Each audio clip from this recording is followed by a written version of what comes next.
So, imagine a massive, multinational financial institution. Right, the kind with practically an unlimited budget. Exactly. They have spent hundreds of millions of dollars building this absolute digital fortress. I mean, they've deployed the most advanced firewalls on the market. Oh, sure. They've implemented a strict zero-trust architecture across their entire network. They require biometric authentication for literally every employee. Yeah, retina scanners, fingerprints, the whole 9 yards. Right. And they have this army of elite security analysts just staring at monitoring dashboards 24 hours a day. Sounds incredibly secure on paper. On paper, yeah. By all accounts, the walls are 50 feet high and completely impenetrable. But then, on a random Tuesday, a junior developer pushes a minor update to some forgotten marketing API. Oh, no. I think I know where this is going. Yeah, and they accidentally leave a legacy debug endpoint completely exposed to the public internet with, zero authentication required. Wow. And just like that, those 50-foot walls simply do not matter. Not even a little bit. I mean, the biometric locks are totally bypassed. The attacker doesn't even bother trying to break down the reinforced front door. They just walk right through the open window that literally nobody knew was there. Exactly. You can spend an absolute fortune building a security program, but, at the end of the day, how do you actually know it works? Right. How do you know the gate doesn't have a rusted hinge? Well, you don't. Not until you actually test it. You really don't. And that is exactly what we are unpacking today. We are taking a deep dive into the absolute reality check for any organization, which is security assessment and testing. It is so critical. Yeah, and for those of you working in the industry or, specifically preparing for the CISSP exam, this is Domain 6. The dreaded Domain 6. Right. I know the words assessment and testing often trigger immediate eye rolls. People instantly picture this miserable compliance lecture, right? A bunch of auditors in suits with clipboards and just endless mind-numbing spreadsheets.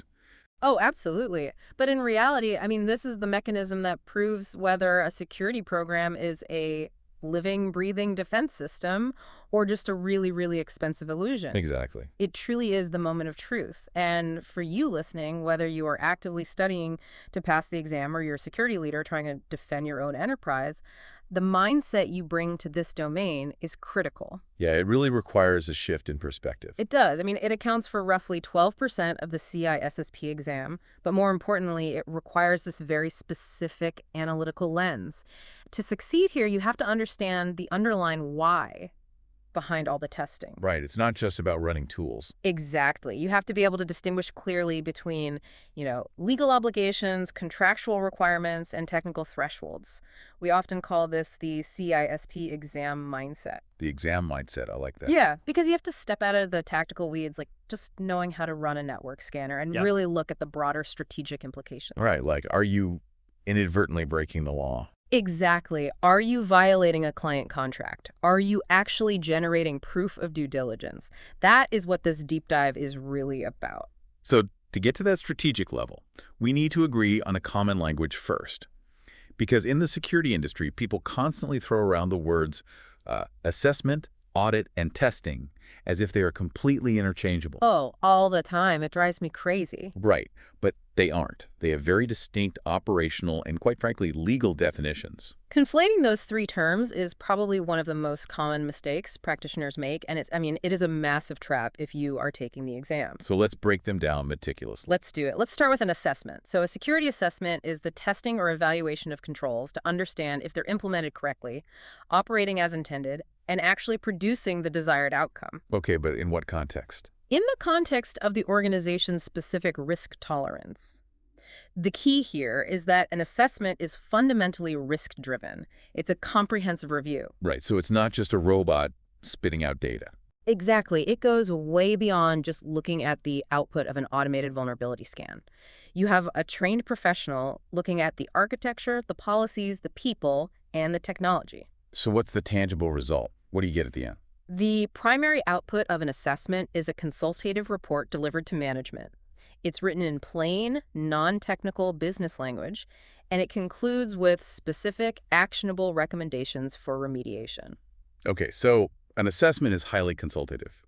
You're essentially hiring an expert to evaluate your risk and give you friendly advice on how to lower it. Precisely. Now, contrast that with an audit. Right. Everyone's favorite word. Yeah. An audit is a formal process of reviewing a system for strict compliance against a specific standard, framework, or baseline. So it's much more rigid. Very rigid. It can be formal and independent or informal and internal, but the defining characteristic is that it is an evaluation against a fixed yardstick. You're measuring against something specific. Right. You are auditing security controls, financial records, or regulatory baselines to see if they measure up.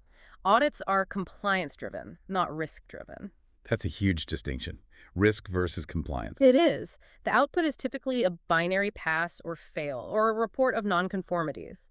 An auditor is not there to give you friendly advice on how to improve your network architecture. No, they don't care about your architecture. Exactly. They are there to state whether you met the criteria of the standard or you simply didn't.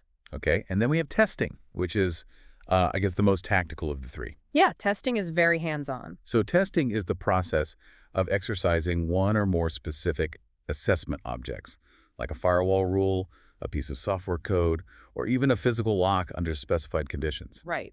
The goal is just to compare the actual behavior of that object to its expected behavior. Exactly. Testing is the raw data collection. It is the functional check. So to try and really crystallize the boundaries between these three for you listening, let's ground it in a real-world scenario. I love a good analogy. Right. Let's talk about owning a car. Is testing the equivalent of taking the car for a test drive, slamming your foot on the brake pedal, and seeing how the brakes actually feel in a real functional scenario? Yes, exactly. You're functionally testing the object. Okay, and the assessment is taking that same car to a trusted mechanic for a full diagnostic check. And the mechanic says, listen, your brake pads are wearing thin. It's not an emergency today, but based on your daily commute, I highly recommend replacing them in the next 3 months. Spot on. It's consultative. It's based on your specific risk. Right. While the audit is taking the car to the Department of Motor Vehicles for your state-mandated emissions and safety inspection, where they check the vehicle against a strict legal standard, and you either get your license plate sticker or you don't.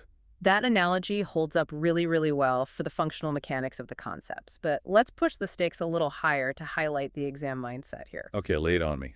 If you fail the mechanics assessment, like if you just ignore their recommendation to change the brakes well, your car might break down in the future. Or you might crash. You are accepting a risk. Yeah, it's a risk decision. It might be a bad one, but it's yours.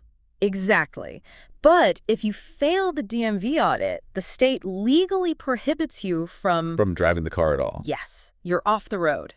That is the fundamental difference between risk management and compliance.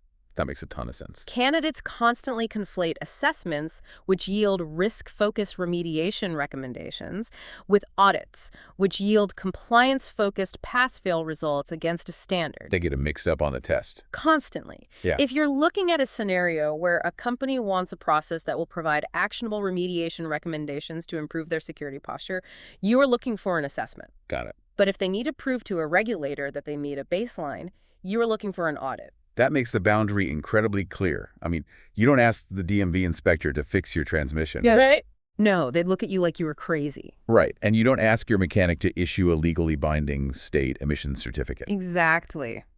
Now, when we are evaluating these controls, whether we're doing it through testing, assessment, or audit, we have to look at how they function in a sequence.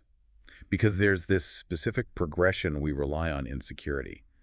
Deter, deny, detect, delay, determine, and decide. Yeah, understanding that functional order is absolutely vital because a good security architect doesn't just rely on one type of control. You layer them in this specific sequence. Like an onion. Exactly. First, you attempt to deter the attacker before they even try anything. In the physical world, that's, a beware of dog sign or highly visible security cameras on the fortress wall. Just trying to convince them it's not worth the effort. Right. But if deterrence fails and the attacker decides to proceed anyway, you want to deny them access. Okay, so that's the locked door. Yes, that is a locked door. Or in the digital realm, a firewall blocking unauthorized network ports. But locks can be picked. And as we know, firewalls can definitely be bypassed. Exactly. Which is why, if they attempt to bypass the denial mechanism, you must detect it. That is the burglar alarm going off. Or an intrusion detention system triggering an alert in the SOC. Okay, so we know they're there. Right. And while the detection is happening, the physical strength of that locked door or the cryptographic complexity of the authentication protocol is designed to delay the attacker. You want to slow them down as much as humanly possible. You're just buying time for the response team to wake up and get to their keyboards. That's it. That delay gives the security team the critical window they need to determine the nature of the threat based on the alarm data. Like trying to figure out who is actually knocking on the door. Exactly. Is it a sophisticated nation-state actor, or is it just some script kiddie running an automated tool they downloaded? And finally, based on that determination, the organization must decide on the appropriate response.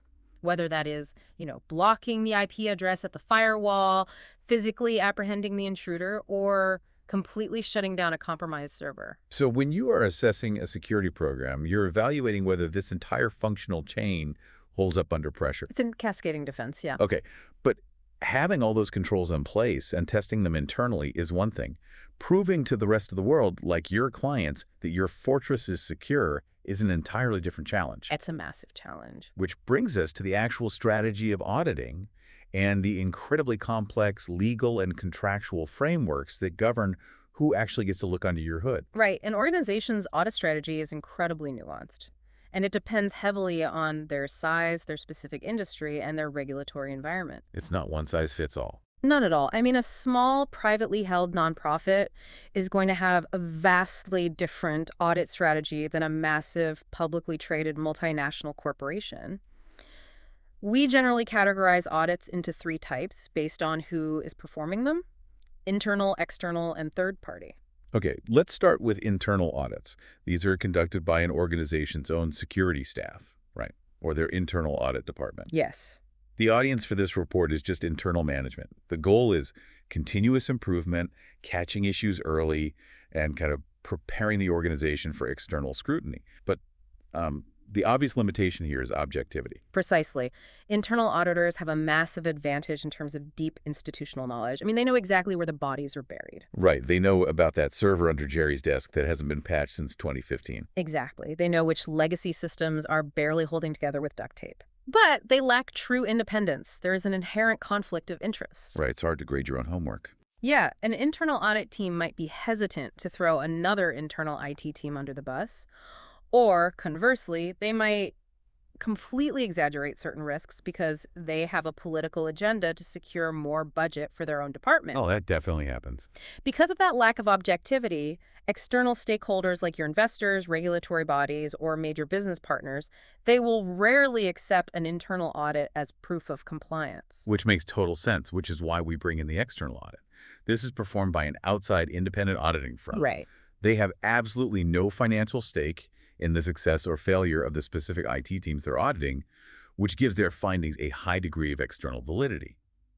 But when an external auditor shows up, they don't just get a blank check to dig through every single server the company owns, right? Absolutely not. And this is a massive exam mindset concept, so pay attention here. External audits are strictly tied to contracts or specific regulatory mandates. Okay, so the boundaries are legally defined. Yes. The scope of an external audit is rigidly defined by that contract. If an organization hires an external auditor because of a specific contractual obligation with, say, a payment processing vendor, that auditor should only be assessing the systems and controls relevant to that payment processing environment. They stay in their lane. Exactly. If the auditors start snooping around the company's internal HR database, they have fundamentally violated the scope of the engagement. As a security leader, you have to heavily manage external auditors to ensure they stay within those defined boundaries. Okay, then we have third-party audits. These are somewhat similar to external audits in that they use independent firms, but they are specifically initiated by an organization to demonstrate compliance with a recognized government regulation or industry standard. Right, the big ones. Yeah, we're talking about things like ISO 27001, PCI DSS for credit card processing, or IPEA for healthcare data. The organization pays for the auditor to come in, assess the environment against the standard, and issue a formal certification or attestation that the organization can then, show to the world.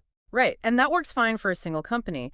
But the problem arises when an organization provides services to hundreds or even thousands of different clients. Well, exactly. Yeah. Let's say I am a major cloud service provider, okay? I host data for a massive hospital network, a global retail chain, and a defense contractor. Okay, a diverse client base? Very. And the hospital demands the right to send their own third-party auditors to check my data centers for ISAE compliance. The retailer wants to send their auditors for PCI compliance. The defense contractor wants to send their auditors for government clearance. It's starting to get crowded. Right. If I have 10,000 enterprise customers and they all demand the right to audit in their contracts, I would literally have a parade of thousands of different auditors walking through my server rooms every single day. Yes, you would. It would be an operational nightmare. Okay. It's completely unsustainable. It would be absolute chaos, and it would completely cripple the service provider's ability to actually run their business. You'd spend all day escorting auditors instead of running servers. Right. This exact problem, what we call audit fatigue, is why the accounting and auditing industries developed standardized attestation frameworks. Thank goodness they did. Yeah. In the United States, this is governed by the SSAE 18 standard, which was created by the American Institute of Certified Public Accountants, the AICPA. Internationally, the equivalent is ISAE 3402. These standards govern what we commonly call service organization controls, or SOC audits. The SOC maze. These reports are the absolute lifeblood of vendor risk management today. But the naming conventions are incredibly confusing. They really are. They couldn't have made it more confusing if they tried. So we need to navigate this carefully. We have 3 forms of SOC engagements, SOC1, SOC2, and SOC3. And then just to make it fun, we have 2 types of reports, Type I and Type 2.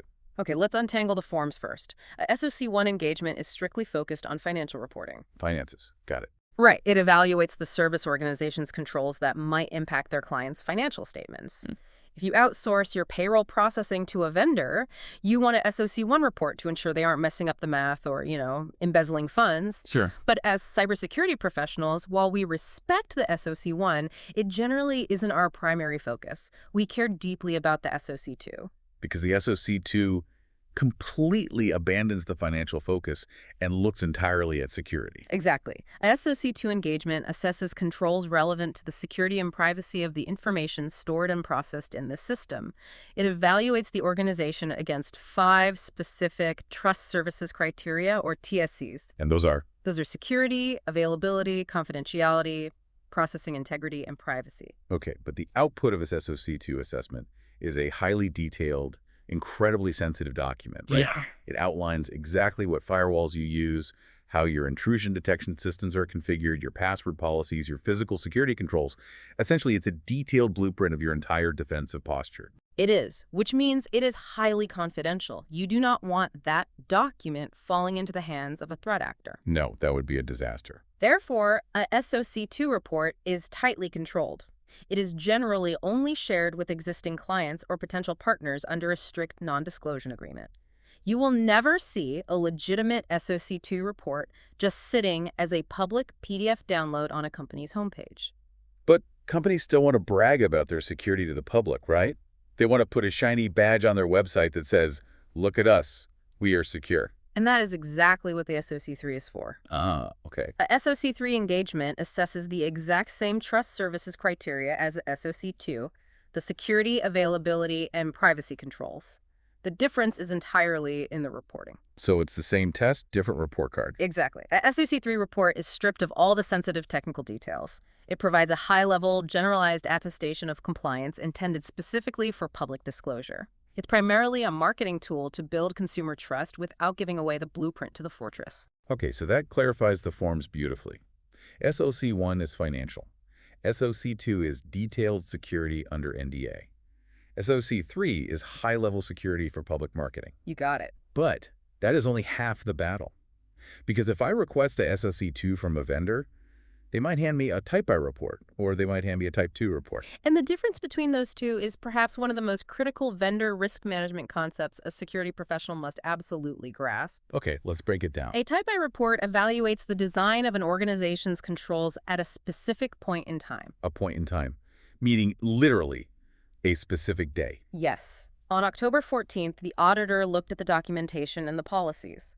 The auditor is essentially reviewing the manual. They are verifying that management has designed a policy that says, we require multi-factor authentication and we review access logs weekly. The auditor checks the box that the design exists on that day. But they don't actually check if anyone is following the policy. Right. Let me try to map this to a scenario we can all relate to. Let's talk about restaurant health inspections. Okay, I'm hungry. Let's do it. Is a Type I report the equivalent of an auditor walking into a restaurant on a Tuesday morning, sitting down with the manager and just reading the employee health and safety manual? Yeah, pretty much. The manager points to a page that says, all chefs must wash their hands with hot water and soap for 20 seconds after handling raw meat. The auditor says, great, this is a brilliantly designed policy, and issues a passing Type I report. Yeah. Meanwhile, a Type II report is the auditor actually sitting in the corner of the kitchen for 6 straight months, watching the chefs every single day to verify that they actually use the soap and hot water every single time they touch raw chicken. That is a phenomenal way to differentiate them, yes. The Type I evaluates the design of the policy on paper on a single day. That Type II evaluates the design and the operating effectiveness of those controls over an extended period. So they're actually watching the work happen. Exactly. Typically a minimum of 6 to 12 months.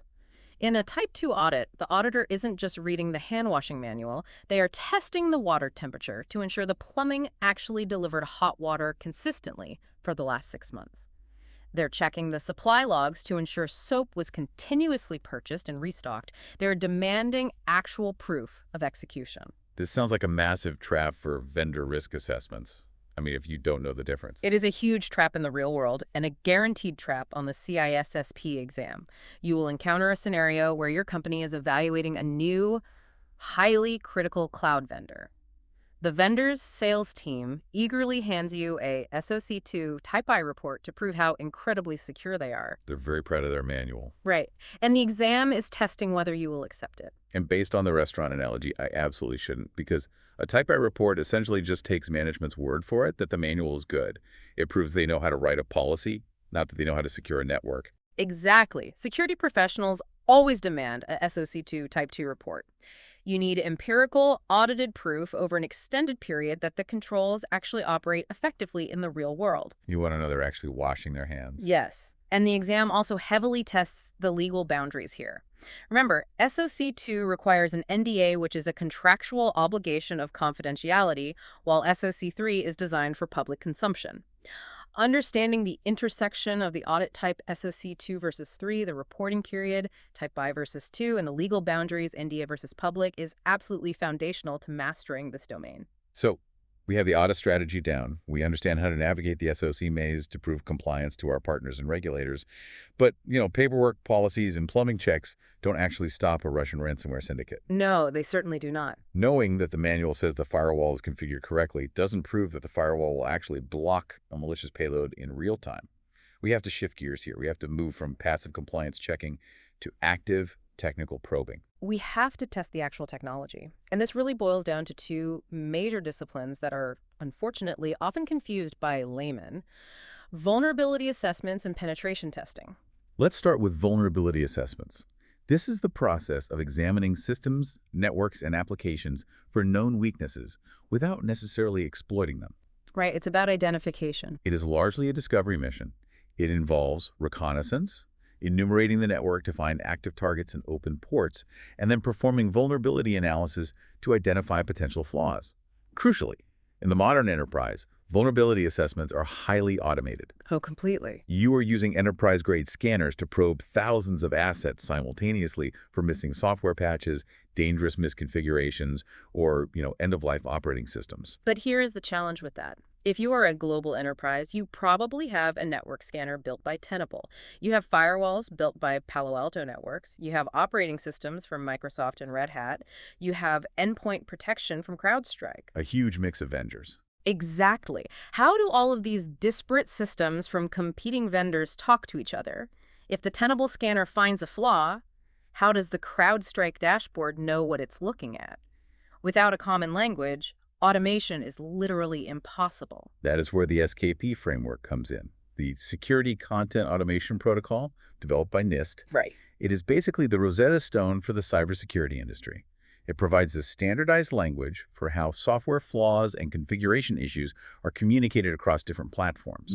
But SCAP isn't just one thing. It's a suite of components. And really diving into how they work together is critical for the exam. Let's walk through a real-world example to illustrate how these SCAP components interact. Let's use the infamous Log4j vulnerability that basically melted down the internet a few years ago. Oh, man, what a nightmare that was. Yeah, ruining everyone's weekend. When that flaw was first discovered, the security community needed a way to universally identify it, so we weren't just calling it that bad Java bug. That is the role of the CVE Common Vulnerabilities and Exposures. The CVE acts as a standardized dictionary. Log4j was assigned a specific unique name, CVE 2021-44220. Now, every vendor in the world knows exactly which bug we are talking about. Okay, so CVE gives the bug a universal name, but a name doesn't tell me how panicked I should be. I mean, is it a paper cut or decapitation? Exactly. For that, we turn to the CVSS, the Common Vulnerability Scoring System. This provides a standardized numerical score representing the severity of the vulnerability, factoring in things like how easy it is to exploit and what the impact is if an attacker actually succeeds. So it's priority ranking. Right. The Log4j CVE was given a CVSS score of 10.0, which is the absolute maximum severity. So now we have a name, which is the CVE, and a severity score, which is the CVSS. But the scanner also needs to know what platforms are actually vulnerable to it, right? That is where the CPE comes in Common Platform Enumeration. It provides a standardized naming convention for operating systems, hardware, and applications. Okay. So the scanner uses CPE to say, I am looking for Apache Tomcat version 8 on a Linux platform. Got it. And what about configuration issues? Next, we have the CCE Common Configuration Enumeration. While CBE names software bugs, CCE provides standardized identifiers for systemic configuration issues, like leaving a default password active or having a weak registry key setting. Okay, so we have the vocabulary. We have names, scores, platforms, and configs. But how does the scanner actually process the instructions to go find these things? That relies on the final two major components. XCCDF provides a standardized language for writing security checklists and reporting the results. Checklists. Okay. And finally, Oval Open Vulnerability and Assessment Language provides the actual XML-based testing procedures. OVEL tells the scanner exactly what specific file paths to check or what registry keys to query to confirm if the vulnerability is actually present. Wow. Okay. When you combine CVD, CVSS, CPE, CCZ, XCCDF, and OVAL, you get the SCOP framework, a fully automated interoperable ecosystem for vulnerability management. That ecosystem powers the automated scans. Now, when running those scans, organizations have a choice, right? They can do unauthenticated scans or authenticated scans. Yes, big difference between the two. An unauthenticated scan simply probes the target over the network, looking for open ports and banners.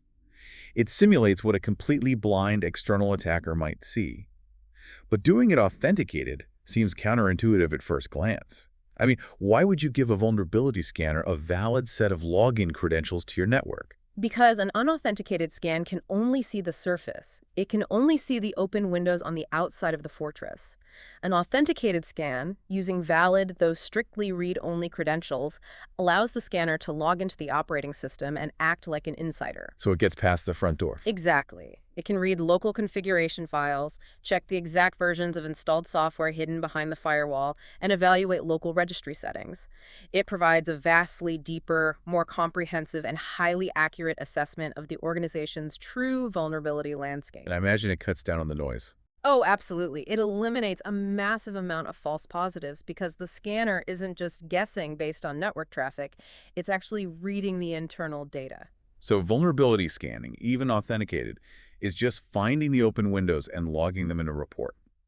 Penetration testing or ethical hacking is the act of actually climbing through those windows. Exactly. Penetration testing actively attempts to circumvent security features. It goes beyond vulnerability identification and moves into actual exploitation. You're proving it can be done. Right. You are hiring humans to act like malicious hackers to prove that the vulnerabilities can actually be leveraged to compromise the system. The NIST framework defines this process in 4 distinct phases: planning, information gathering and discovery, attack, and reporting. Let's zoom in on that planning phase for a minute, because this is where the legal and contractual boundaries are established. This phase produces the rules of engagement, or the ROE. The Rules of Engagement document is arguably the most important piece of paper in a penetration tester's entire career. Yes. The ROE defines the exact scope of the testing. Which IP addresses are fair game? Which systems are strictly off limits? Can the testers use social engineering against employees? Are denial of service attacks allowed? Can they test on weekends or only during business hours? This isn't just about avoiding operational downtime, though, is it? It's about legal protection. And that is a huge exam mindset note. The ROE establishes the explicit liability limits for both the testers and the system owners. The ROE is the definitive legal boundary separating an authorized security assessment from a federal cybercrime. Wow, okay, that's a fine line. Let me give you a scenario. A penetration tester compromises a web server that is within the defined scope. Great, they did their job. From that web server, they pivot deeper into the network and discover an unsecured database containing live patient medical records. A huge fine. However, that database was explicitly listed as out of scope in the rules of engagement. If the tester extracts data from that database to prove they could do it, it ceases to be an authorized test. Because they crossed the line. Yes. The tester has stepped outside the contractual boundary and is now legally committing a cybercrime, regardless of their ethical intentions. The exam tests your strict adherence to these boundaries. The ROE is your shield, but it is an immovable boundary. That is a very high-stakes environment. Mm. Now, when the testers actually move into the attack phase, they can approach the target from different knowledge perspectives. We categorize these as white box, gray box, and black box testing. Right. So white box is a known environment test. The organization gives the penetration testers literally everything. Detailed network diagrams, administrative credentials, maybe even the full source code of the applications. It is incredibly fast and thoroughly comprehensive because the testers don't have to waste time figuring out how the network is structured. Exactly. On the other end of the spectrum is black box testing. This is an unknown environment test.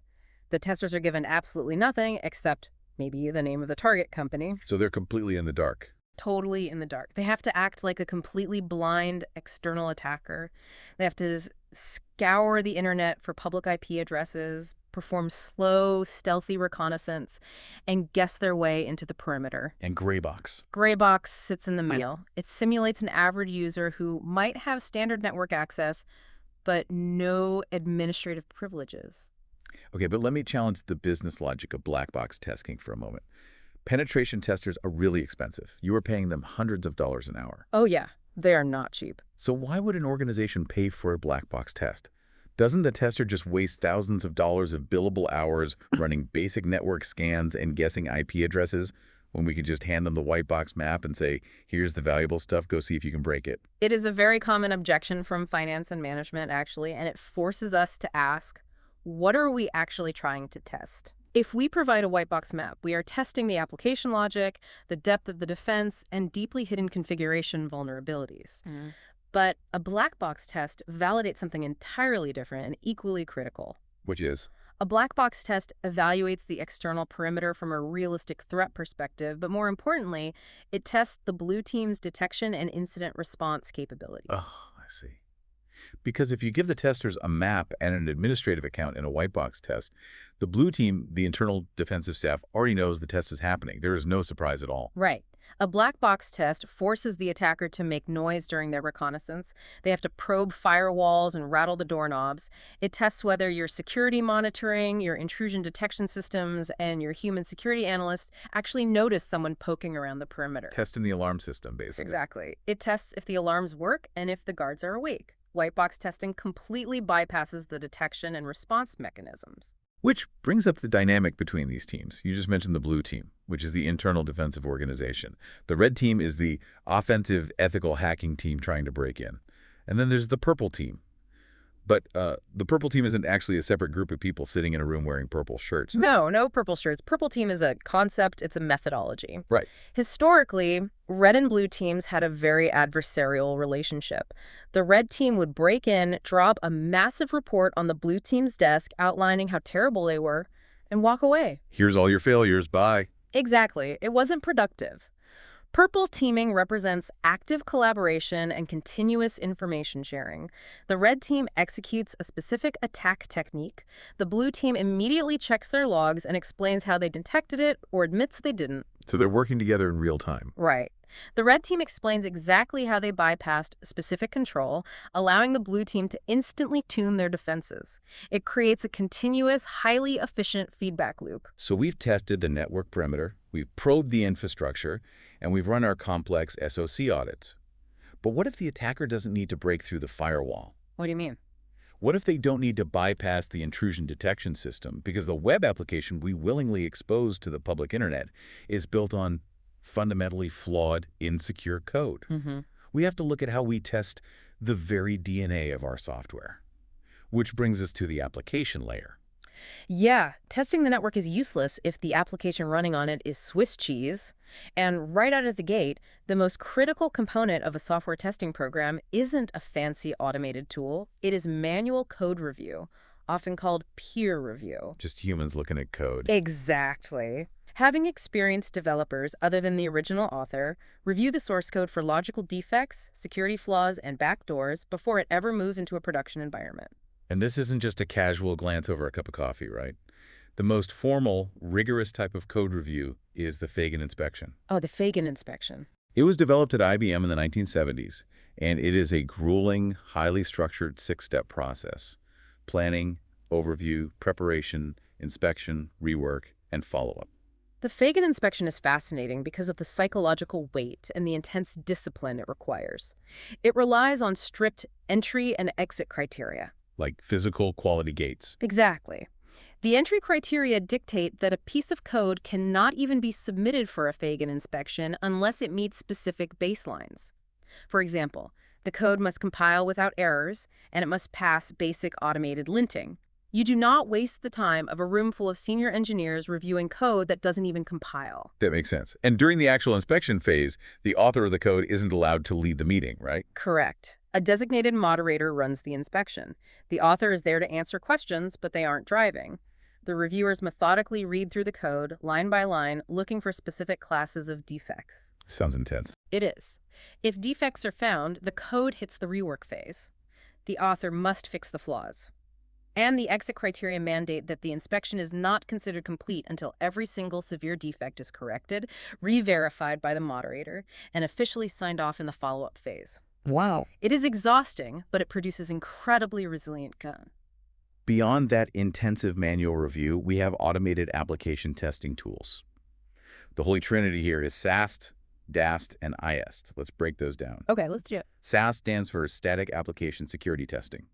This is where a tool analyzes the raw source code itself without actually compiling or running the program. It looks for known bad coding patterns, like using weak encryption libraries or writing SQL queries that are vulnerable to injection. SAST is incredibly useful because it identifies exactly which line of code contains the flaw. But SAST has a massive blind spot. It cannot evaluate how the application behaves in a live environment, and it generates a lot of false positives. Because it's just reading text, essentially. Right. That is where DAST comes in. Dynamic Application Security Testing evaluates the software while it is actively running in a runtime environment.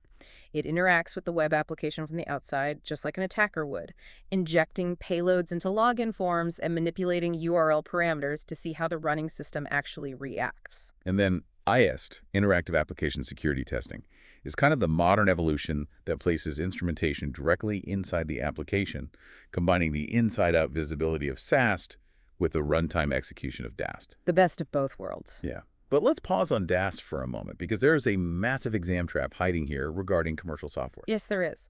The exam loves to test your understanding of technical constraints based on ownership. You will see a scenario where your organization has purchased a commercial off-the-shelf application, CO software, from a third-party vendor. Like buying an off-the-shelf HR platform. Exactly. And the Chief Information Security Officer wants you to test this new commercial product for vulnerabilities before deploying it. The trap is choosing SAST as your testing method. Why is that a trap? You cannot perform static application security testing because you do not own the product, and therefore the vendor is never going to give you their proprietary source code. Oh, right. You can't scan code you don't have. Precisely. When dealing with third-party, compiled, closed-source software, DAST is often the only viable testing option because DAST just interacts with the running interfaces. You don't need the source code to run a DAST scan. That is a great catch.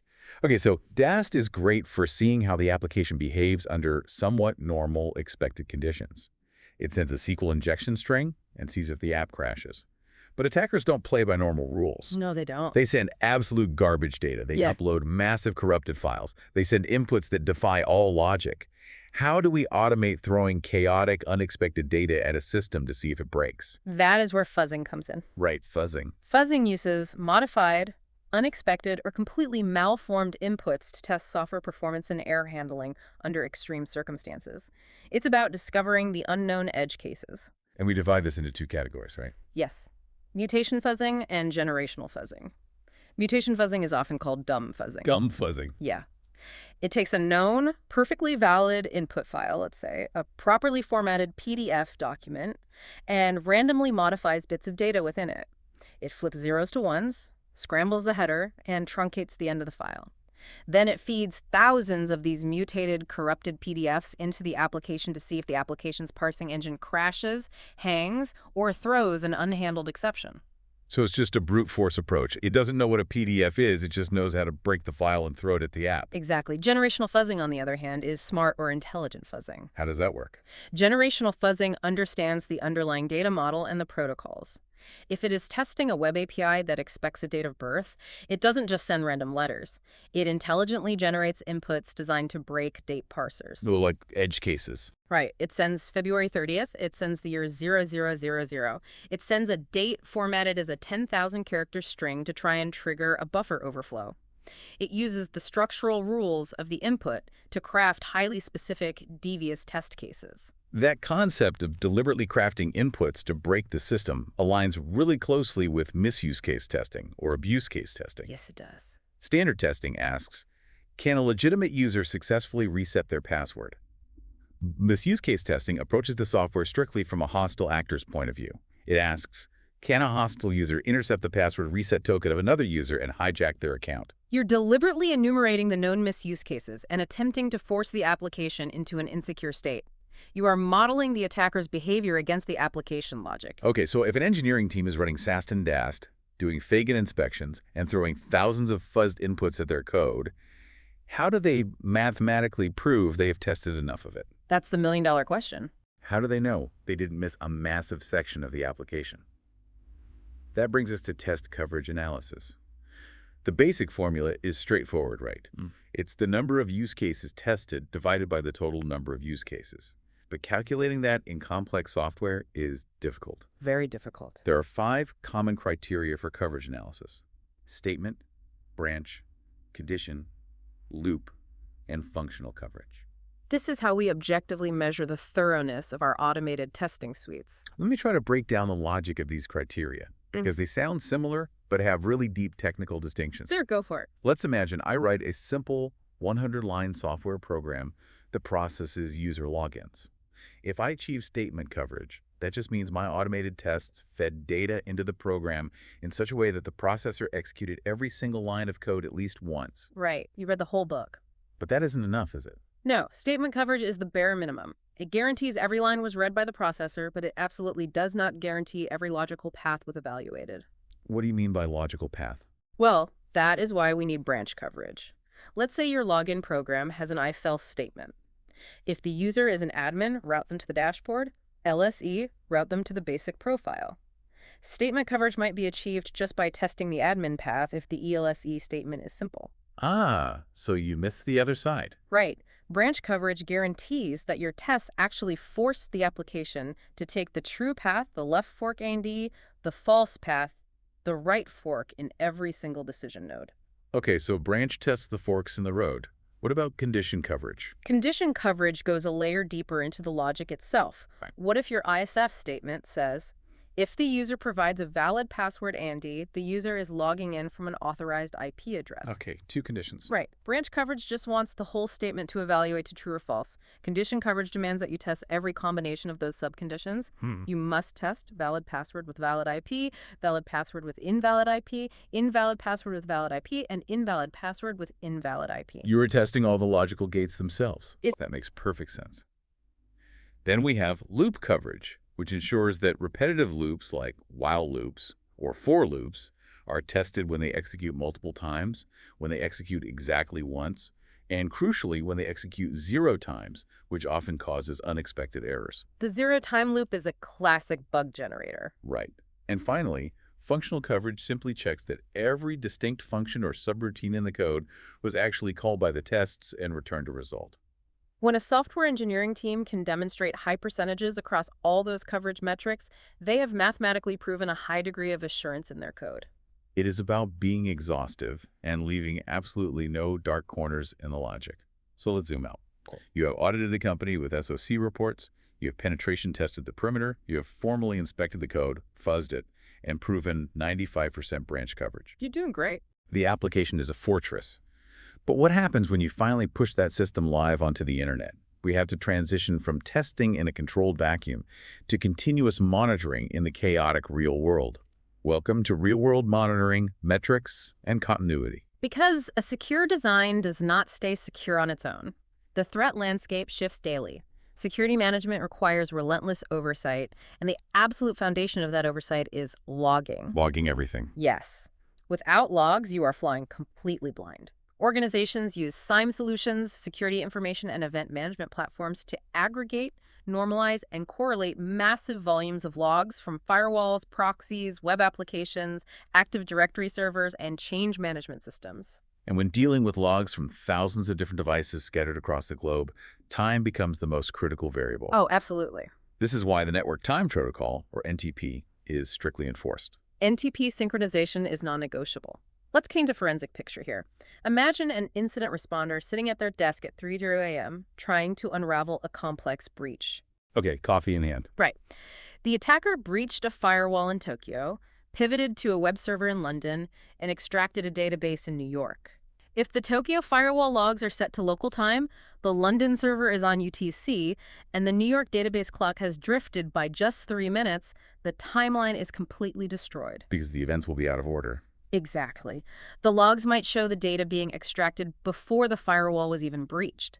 Establishing causality becomes a forensic nightmare. NTP ensures every single system sending logs to the SUM is synchronized to a consistent millisecond accurate timeline. Furthermore, when we archive these logs, they must be strictly read-only, right? Yes, exactly. The first thing a sophisticated attacker does after escalating privileges is attempt to wipe or modify the logs to cover their tracks. Storing logs on a separate, heavily restricted write-once-read-many or worm storage system preserves the integrity of the forensic evidence. So we have millions of log entries flowing into the SIEM. We have the raw data, but data isn't intelligence. We need metrics to understand what that data actually means for the business. We need to interpret it. Right. And the industry divides these metrics into two primary categories: KPIs, which are key performance indicators, and KRIs, which are key risk indicators. Understanding the distinction between these two is critical for a security leader communicating with the board of directors. KPIs are backward-looking metrics. Backward-looking. They tell you how you performed in the past against your stated operational goals. Examples of KPIs include the number of critical vulnerabilities remediated last month, the average time it took to resolve an incident mean time to resolution, or the number of repeat findings on your latest internal audit. They measure historical execution. But historical execution doesn't tell you if you're about to be breached tomorrow. Right, and that is exactly why we need KRIs. Key risk indicators are forward-looking metrics. They indicate the organization's current level of exposure to emerging or future risk. So they act as early warning signals. Exactly. An example of a KRI is the percentage of endpoints currently running end-of-life, unsupported operating systems, or the number of critical third-party vendors who have not submitted an updated SOC2 report this year, or an unexpected 300% spike in failed authentication attempts from a specific geographic region. Let me put that into an analogy. Yeah. A KPI is like looking in the rearview mirror of your car to see how many potholes you successfully avoided on the road you just traveled. I like that. Right. But a KRI is looking out the windshield to see if the Brit is washed out a mile ahead. You need the rearview mirror to evaluate your driving skills, but you absolutely need the windshield to avoid driving off a cliff. That perfectly captures the dynamic. The board wants to see KPIs to ensure they're getting a return on their security investment, but the CISO relies on KRIs to navigate the ship and prevent the next disaster. Now, when we monitor the actual web applications themselves to ensure availability and performance, we generally use two approaches: synthetic monitoring and real user monitoring, or RUM. Synthetic monitoring uses automated scripts that emulate user behavior. For example, writing a script that automatically navigates to your e-commerce site, adds an item to the shopping cart, and clicks the checkout button every 5 minutes, 247. Synthetic monitoring is highly controlled. It gives you a consistent, predictable baseline for performance and availability. If the script fails at 2.0M, the operations team gets an alert immediately that the checkout process is broken, even if no real customers are awake to notice. But the limitation is that the script only tests the exact path you programmed it to take. It doesn't reflect the chaos of the real world. Which is why we pair it with real user monitoring. REM is a passive technology. It injects code into the application that records telemetry data from actual human users as they interact with a live website from different browsers, different devices, and different network connections globally. So it's real data. Yes. Synthetic monitoring won't tell you if a new Google Chrome update suddenly broke the formatting of your checkout button for users specifically in South America. ROM gives you that authentic, real-world visibility into the user experience. And tying this massive monitoring apparatus back to the CISSP exam mindset note. Yeah. Doing all of this isn't just a technical best practice. It is a legal obligation. It absolutely is. Reviewing logs regularly, monitoring these KPIs, and actively overseeing account management, especially monitoring the activities of privileged administrator accounts, is a foundational component of due diligence. If you are breached and it is discovered that you collected logs but never actually looked at them, you can be found legally liable for negligence. Due diligence is the act of gathering the necessary information to make informed decisions and continuously monitoring your controls. You cannot claim due diligence if you intentionally keep yourself blind. But what if, despite all the audits, the pen testing, and the continuous monitoring, the absolute worst happens? A Category 5 hurricane wipes out your primary data center, or a devastating ransomware attack encrypts every single server on the network. Then you are in crisis mode. Right. We have to pivot to BC and DR, business continuity and disaster recovery. BC is the holistic, overarching process of keeping the vital business functions running during a crisis. DR is a tactical subset of BC focused specifically on restoring the IT infrastructure and systems. BC keeps the business alive, DR gets the servers back online. But when we talk about disasters, we must address the most absolute, non-negotiable exam mindset note of the entire CISSP curriculum. This is crucial, everyone. When dealing with any disaster recovery, incident response, or business continuity scenario, the golden rule is that the protection of human life is always, without exception, dealt with first, before attempting to save material things, secure data, or restore IT systems. Let's make that concrete. If the primary data center catches fire, you don't run to the burning server room to grab the backup tape vault. Exactly. You evacuate the building. You ensure people are safe. If an exam question presents a scenario with a major physical disaster, an active shooter, or a catastrophic environmental failure, and gives you multiple choice options like initiate the secondary site failover sequence, secure the physical backup servers, or ensure the safety of all personnel in the facility, the correct answer is always ensuring human safety. It's a trick question otherwise. Yes. Liability, ethics, and the preservation of human life supersedes every single security policy, data classification, and uptime requirement your organization has. That is a critical baseline. It also underscores the importance of the human element in all of this. I mean, we build these massive technical systems, but an unaware staff member clicking a phishing link is often the easiest way to bypass everything. Humans are often the weakest link. Right. Training and awareness programs must be continuous. They must be role-based. You teach developers secure coding, you teach HR how to spot payroll fraud, and crucially, they must be measured by metrics like tracking phishing simulation click rates over time to prove the training is actually changing behavior. Because if the training isn't changing behavior, it is just another compliance checkbox. Which brings us to the final stage of our journey today. We have gathered mountains of data. We have SIEM alerts, vulnerability scanner reports, penetration test findings, and metric dashboards. We have survived the disaster. How do we translate all of these raw facts into actionable business intelligence? Welcome to Reporting, Remediation, and Ethics. The very first step when analyzing all this data is to stop and ask one fundamental question. So what? So what? Yeah. A raw spreadsheet containing 10,000 vulnerabilities is entirely useless to business leaders unless it is placed into a specific business context. You have to determine the actual impact of those facts. For example, your scanner might flag a CVSS 9.8 critical vulnerability on a specific server. That sounds terrible. It does. But if your analysis reveals that this server is isolated in a standalone research lab, has absolutely no external network access, and contains no sensitive production data, the so what is very low. Context changes everything. Exactly. Conversely, a medium severity vulnerability on the public-facing e-commerce database might be an existential threat. The analysis phase is about filtering out the noise and determining what is truly actionable based on risk. And once we know what matters, we have to act.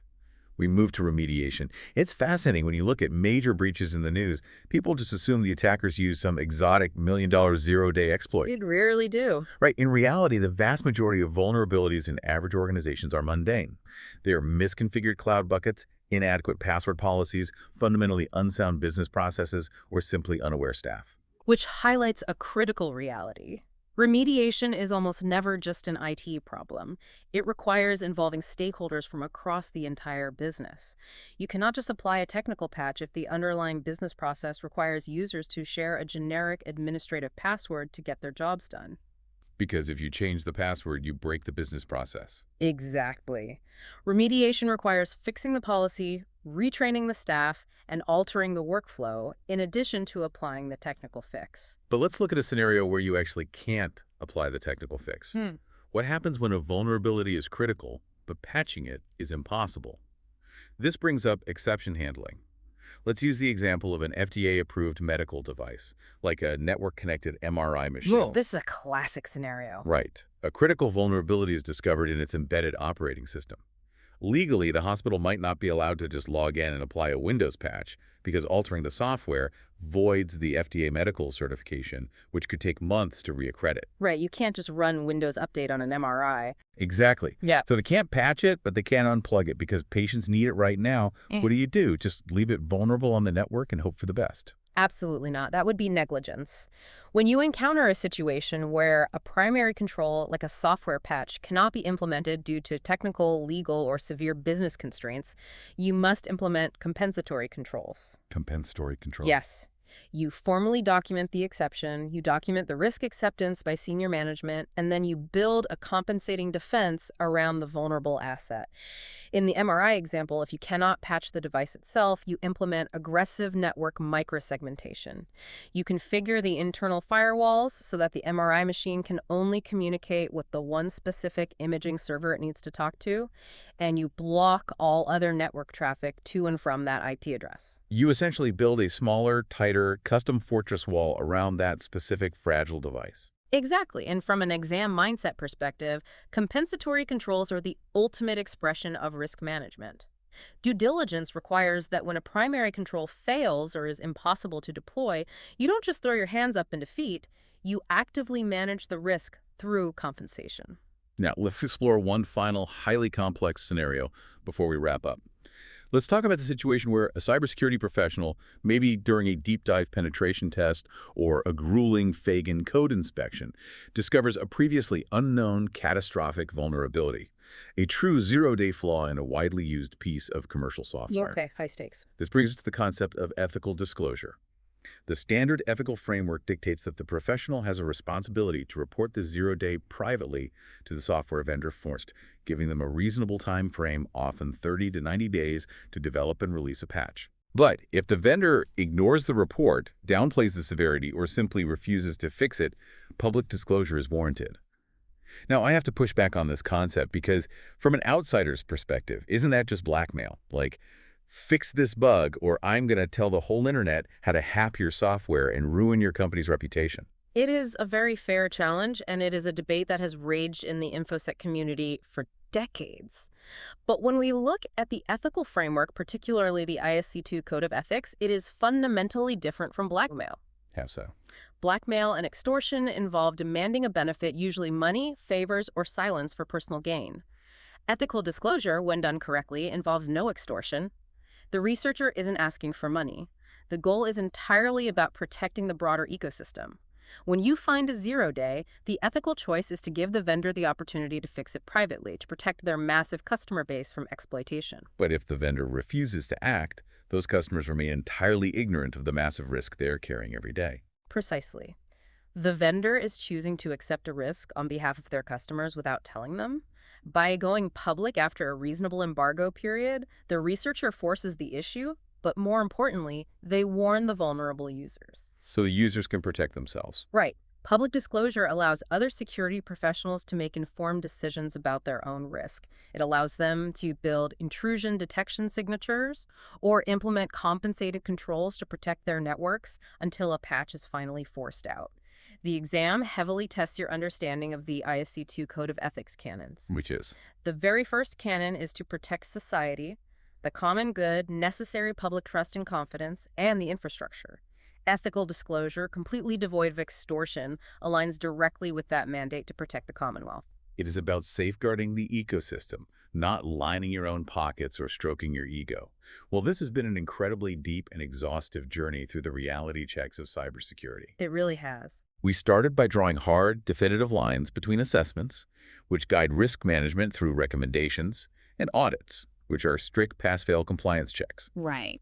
We navigated the complexities of the SOC maze, understanding exactly why an enterprise must demand a SOC2 Type 2 report to prove that security controls actually operate effectively over an extended period.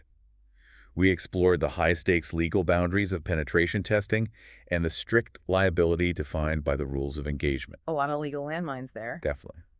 And then we went down to the application layer, dissecting the grueling discipline of Fagan inspections, the chaos of generational fuzzing, and the mathematical rigor of coverage analysis. We zoomed out to the real-world operational realities of CRIs, synchronized SIME logs, and the absolute mandate that human safety supersedes all else in a disaster. Life always comes first. And finally, we tackled the complex ethics of remediation, compensating controls, and protecting the global infrastructure through responsible disclosure. It is a massive, complex domain. But when you view every single one of these concepts through the strategic lens of due diligence, liability, and risk management, it ceases to be a list of disparate tools. It all connects into a single, cohesive, legally defensible strategy for validating security. Absolutely. The fortress must be tested. Now, we spent a lot of time today discussing how we validate controls, running annual penetration tests, gathering point-in-time metrics, or relying on extended period SOC reports. But I want to hand it over to you for a final thought on where this is all heading. Thank you. Consider this as you study and apply these concepts in your own environments.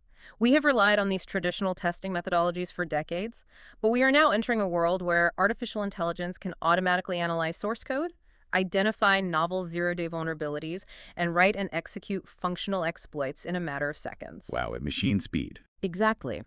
In a landscape where the threat actors operate at machine speed, will our traditional concepts of an annual penetration test or a static, backward-looking SOC report become entirely obsolete? If the digital walls of our fortresses and the tactics of our adversaries are shifting by the millisecond, how must our strategies for continuous, autonomous security assessment evolve to keep pace? That is the frontier we are all going to have to navigate. Thank you for joining us on this exhaustive exploration of CISSP Domain 6. Remember, you can build the tallest, most expensive fortress walls in the world, but until you rigorously test them, they are just an illusion of security. Stay curious, keep questioning the systems around you, and we'll catch you on the next deep dive.